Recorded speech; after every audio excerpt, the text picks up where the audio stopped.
It's a beautiful autumn afternoon here in the town of Coma.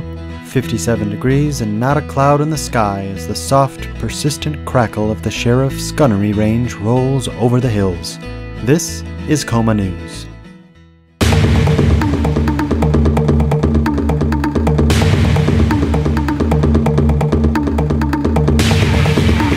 I'm Don Johnson-Michaels, and this is Coma News, the official news source portal for the town of Coma. This very special edition of Coma News is brought to you by Liquid Ham. Liquid ham tastes great.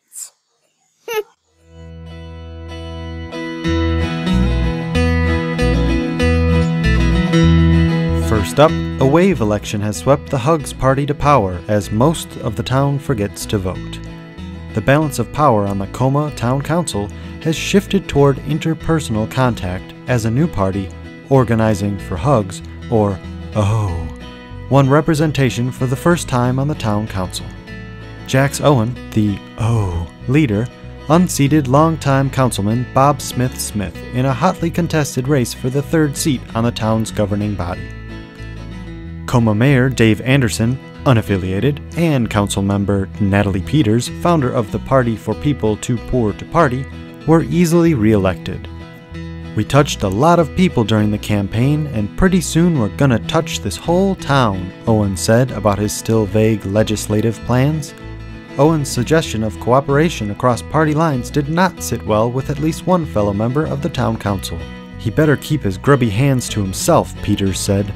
Despite the electoral upheaval, Anderson said he hopes to largely continue the town's previous legislative direction with plans to introduce proposals early next year for several new bans and revenue enhancements. "Let's get stuff done about stuff in this town," Anderson said. When asked how those plans may sit with the half of voters who stayed home in this election, Anderson said he heard them too. "Legally speaking, silence is assent," Anderson said. "So I'm taking the huge absentee rate as a mandate for pretty much whatever initiative I can think of." Many Coma residents reacted to the news of the election by snapping their fingers and shaking their heads, while others closed their eyes and hummed gently for several minutes. Some, however, expressed outrage. "You're saying there is no app for this voting thing and I have to physically go to some location and wait in a line?" asked Chase Donovan, a newly eligible teenage voter. "TBH, that's wrong."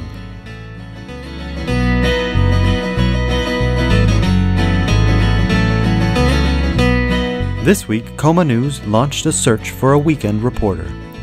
The news organization is seeking a hard charger who has to win and doesn't quit. Breaking news such as plant abductions and corn maze fiascos don't wait for the regular work week, and neither does the award-winning coverage of Coma News. Candidates with 10 to 12 years experience preferred, but the organization may consider someone who is new to journalism and willing to grind out an on-the-job education. Candidates with advanced journalism degrees are preferred. Duties include some housekeeping, childcare, meal preparation, and adult diaper changing. Please email breakingnews@townofcoma.com if you are interested in this intense and highly rewarding job. The listed compensation is breaking the news. I'm Thomas Stephen John. Full disclosure, I am featured in the following article. Coma News will hire its first and only pre-news reporter next week, the newspaper was told today. Thomas Stephen John, psychic, tarot card reader, and miniature plane enthusiast, informed Coma News editors today that they will offer him the weekend reporter position on Wednesday. "You? Really?" Don Johnson-Michaels, editor of Coma News, said when informed of the coming hire. "I don't even remember getting your resume." John, who has no knowledge, experience, or interest in journalism, will cover breaking news in advance of each coming weekend. "These horrific visions, which we're calling pre-news, come into my head totally unbidden," John said. "It's like when you're waiting for the show you want to see and before it starts, you're forced to watch the last 5 minutes of the news." For instance, John learned during a peyote-fueled fever dream last week that tonight's Coma Elementary DJ party will be cancelled amid an outbreak of candy-induced vomiting, and due to Liam Walsh being a big fat stupid head. Michaels, the Coma News editor, said he was excited about the amazing new hire. "I don't know about amazing," Michaels said after reading the first draft of this article. "By the way, did you bring any cleaning supplies?" In other news, participants in a local exercise class got a bit more than they bargained for. 9 people were injured after Maribel Davis, a local resident, created a new exercise class that mounted stationary spin equipment on a flatbed truck and drove students around town. Repeated injuries occurred as the truck stopped suddenly for cows, people, and slow-moving vehicles, like the bus for the Coma active living community. It was a great idea until we realized that we would have to stop for essentially anything that moves, said Sadie Cracker, who was driving the truck. The idea of being outside and moving while on a stationary bike was amazing until the reality of a flatbed truck sunk in. 3 people received minor concussions from falling off the flatbed truck. 4 people had sprains and 1 person had a broken arm. Stan Bargmeyer of Coma stubbed his toe while trying to climb into the truck. "I thought since we tied all the bikes down real tight everything would be fine," said Maribel Davis, Coma private investigator and mobile spin class creator, who added, "LOL." There are many ideas proposed to add safety to the curriculum of the mobile flatbed outdoor spin class. Mayor Anderson suggested ride a bicycle outside instead, but that was rejected by former town council member Bob Smith, who suggested seatbelts, protective bodysuits with padding, and maybe even NASCAR-themed helmets for the outdoor flatbed spin students. This news was brought to you by Jack's Used Cars.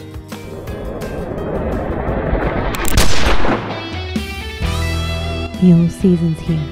Bring your carcass into Jack's Used Cars and get half off any new used car. That's Jack's Used Cars, where a great deal is guaranteed or you get free beef jerky and stuff. Come to Jack's.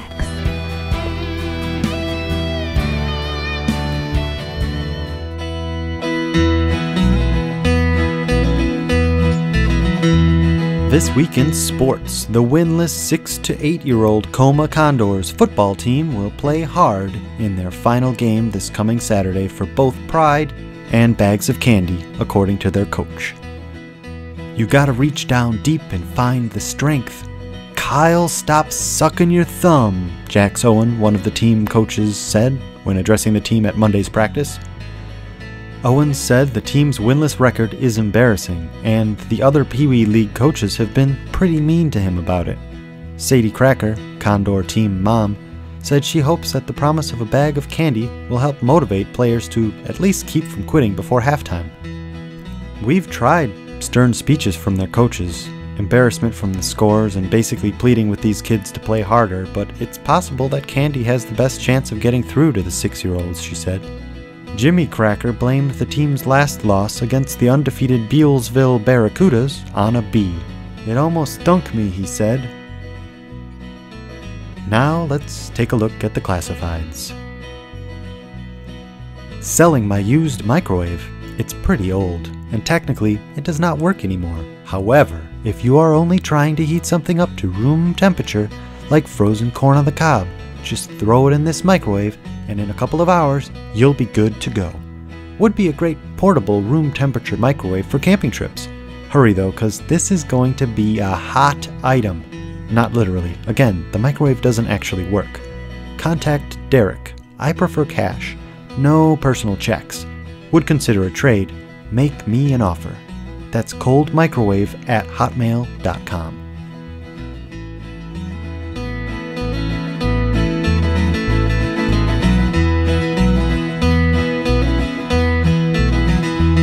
This week's features include an excerpt from the latest work of local screenwriter Dee Collins. The following screenplay, which she describes as a perfect film for people that are interested in disease research, mining, space, baseball, aliens, and fun, is available for purchase via traditional classified advertising in the Town of Coma newspaper. Her latest screenplay, titled Moneyball 2: Battle for the Universe, is a sequel to the sci-fi hit Moneyball. Brad Pitt and that other guy return to this action-packed surefire box office hit. In the not-so-distant future, former Oakland Athletics general manager and part-time astronaut Brad Pitt and his trusty sidekick, insert name, are sent into space to find the cure for cancer and discover rich minerals on a far-off planet. But little do they know there is a war going on that threatens to destroy the entire universe. Our heroes must act fast to stop a ruthless and power-hungry alien race before it's too late. The scene opens on a distant planet where Brad Pitt and his co-star are standing in the middle of a rocky, craggly desert. Brad and his co-star are picking up rocks, looking for them, and then tossing them aside. On the horizon, we can see 3 suns setting. It looks really cool. Brad Pitt: did you find a cure for cancer under any of those rocks? Co-star: nope, but I haven't checked all of them yet. Brad Pitt: we'll keep looking. Co-star: okay. 2 men keep picking up rocks and looking for them. In the distance, we see a creepy, scary-looking alien holding a slick little semi-automatic handgun approaching. Our heroes don't notice. They are too busy looking at the rocks. Brad Pitt: what about the rare minerals? Did you find any rare minerals yet? Co-star: not yet. I'm still looking for the cure for cancer. Should I be looking for both at the same time? Brad Pitt: I think so. Co-star: okay, but that's going to take twice as long. Brad Pitt: okay. The alien gets closer and closer until... That's this week's excerpt. To get more or to buy the whole story, contact D. Collins via Coma News Traditional Advertising for the bargain basement price of mid-6 figures against low 7 figures. It's time to hear from another one of our sponsors.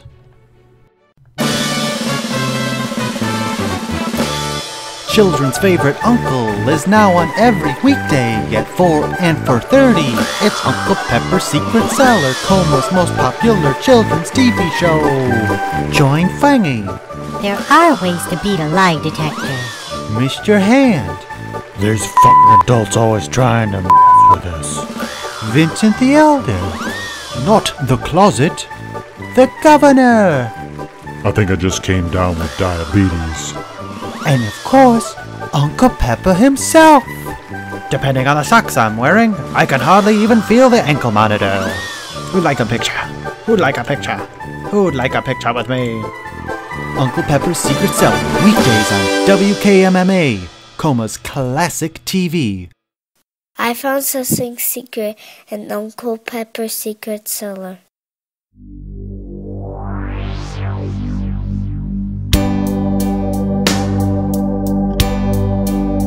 And now for Medical Mosh, the Dr. Jimmy advice column. Many patients come into my medical practice in Coma and ask the question, Dr. Jimmy, what are the signs someone is stalking me? And what is the difference between a stalker and my ex? These are great questions from my professional perspective. There are medical implications depending on what the stalker might throw at you when they are upset. These can include a laptop, a baseball, or a collection of baby dolls. The Journal of Psychotics and Psychedelic Drugs suggests there are 3 main signs that someone is a stalker. The first is that someone is lurking around your workplace or your neighborhood. The second is someone is constantly watching you. And the third is someone who repeatedly calls or contacts you. While I agree with these signs, I find many of them to be too technical for the average layperson. To determine the difference between someone you know who was once normal and someone who is a stalker, I would suggest additional steps.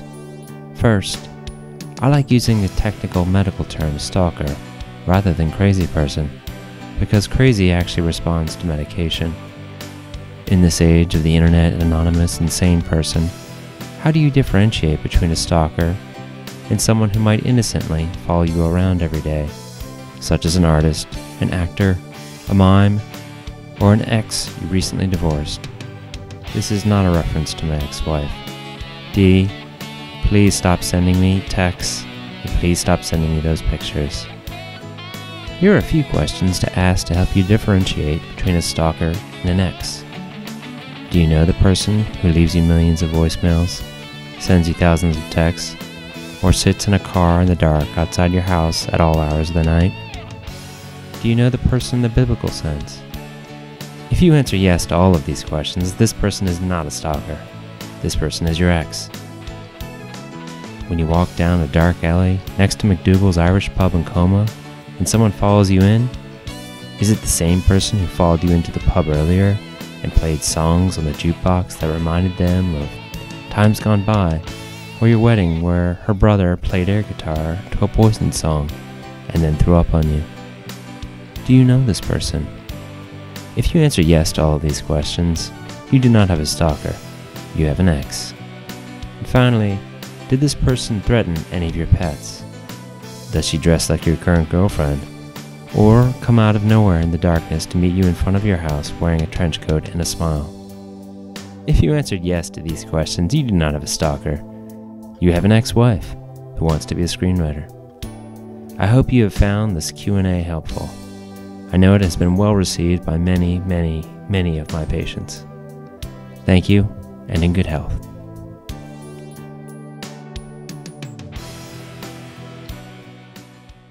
The following is the opinion of a citizen of the town of Coma and does not represent the views of Coma News Daily.